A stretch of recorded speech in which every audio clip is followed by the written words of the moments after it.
aid, where we're actually going to walk through a few strategies where you can maximize the efficiency of your money if you feel like your EFC number is too high. Number one, here's just some quick hitters. Are you carrying a lot of non-deductible debt? Remember, debt is not looked at in the financial aid formula. And so in this case, if you have some debt, let's say a car loan or a personal loan or a loan that you're paying back on a house, HELOC or something of that sort. In that case, if you have a cash balance of, let's say, $50,000 and you've got some combined loans of $30,000, right before you hit submit on FAFSA, wouldn't it make sense to use some of that $50,000 to pay off some of those loans, right? You're showing less assets in the formula. Meanwhile, you're lowering your loan balance. So ultimately, you're going to give yourself some free cash flow on the back end of that.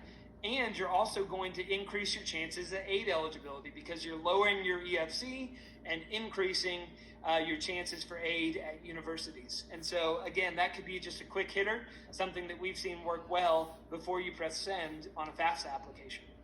Can you increase your cash flow? You're saying, well, I wouldn't be here this evening if I could find a way to do that. Well, often there's some quick, easy ways to think about it.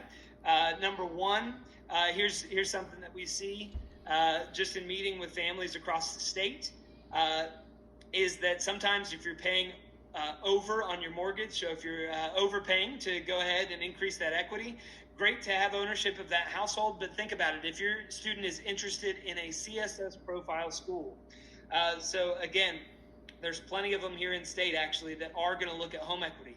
So if you're overpaying on your mortgage and increasing that equity quickly, that's going to hurt you in a financial aid formula. So wouldn't it make sense to pay the required amount and then use the extra cash flow to instead save, to instead put towards college expenses, or maybe even put it towards your retirement or something else? Again, there's often ways maybe right under your nose that all of a sudden you could increase some cash flow and put yourself in a better picture for FAFSA and those financial aid applications. What role do taxes play in your investments? Are you using the most tax efficient vehicle?